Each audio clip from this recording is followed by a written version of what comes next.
ये आप भी इसके अधिकारी, हर एक आदमी इसका अधिकारी है और इसको पा लेना चाहिए।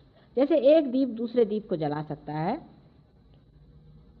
उसी प्रकार एक रियलाइज सोल दूसरे को रियलाइजेशन दे सकता है, पर रियलाइज सोल होना चाहिए। अगर एक दीप जला ही हुआ नहीं तो दूसरे दीप को क्या करेगा? जब दूसरा दीप जल जाता है तो वो तीसरे को जला सकता है।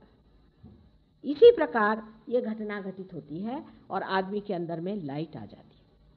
अब लाइट आने का मतलब ये नहीं कि आप लाइट देखते हैं, ये भी एक दूसरी अजीब सी चीज़ है कि लोग लाइट देखना चाहते हैं। देखना जब होता है तब वहाँ आप नहीं होते। जैसे कि समझ लीजिए आप जब बाहर हैं तो आप इस बिल्डिंग को देख सकते हैं, लेकिन जब आप अंदर आ गए तो क्या देखिएगा? कुछ भी नहीं।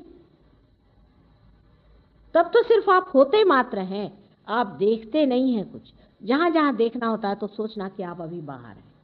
लाइट जो लोगों को दिखाई देती है, ये शॉर्ट सर्किट हो जाता है ना, वैसी लाइट है, स्पार्क होता है।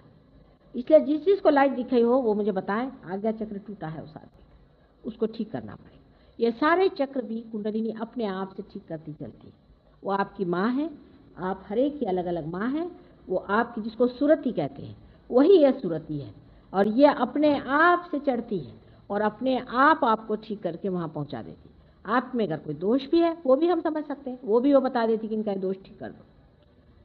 कोई गलती हो गई वो भी ठीक हो सकता है, लेकिन अपने को रिसेप्टिव मूड में रखना चाहिए कि हम इसे ले लें, प्राप्त कर लें और हो जाए।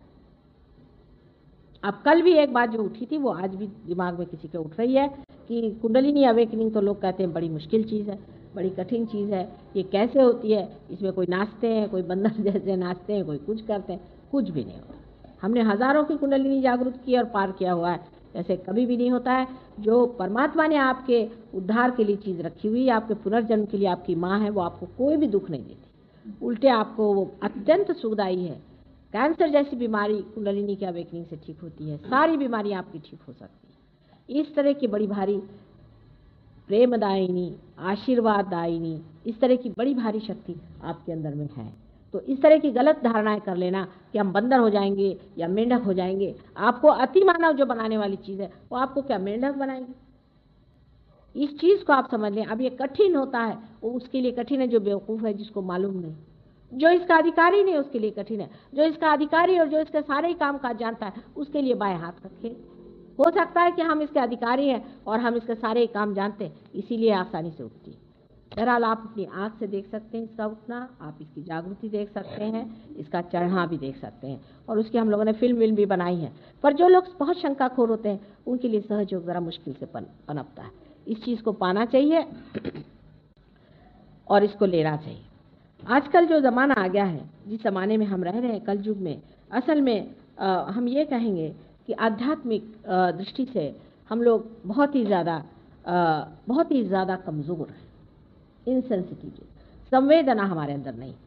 हम अध्यात्म की चीज़ को अगर समझते होते और अगर समझते कि आत्मा की पहचान क्या है तो हम कभी भी गलत गुरुओं के पीछे नहीं भागते। लेकिन हमारे अंदर सच को पहचानने की शक्ति बहुत कम हो गई, क्षीण हो गई। हम नहीं पहचान सकते कि सच्चाई कहाँ है। उसकी वजह यह है कि हम इतने कृत्रिम हो गए, इतने आर्टिफिशियल हो गए। आप आर्टिफिशियल हो जाइएगा तो आपके सत्य को पहचानने की शक्ति कम हो जाएगी।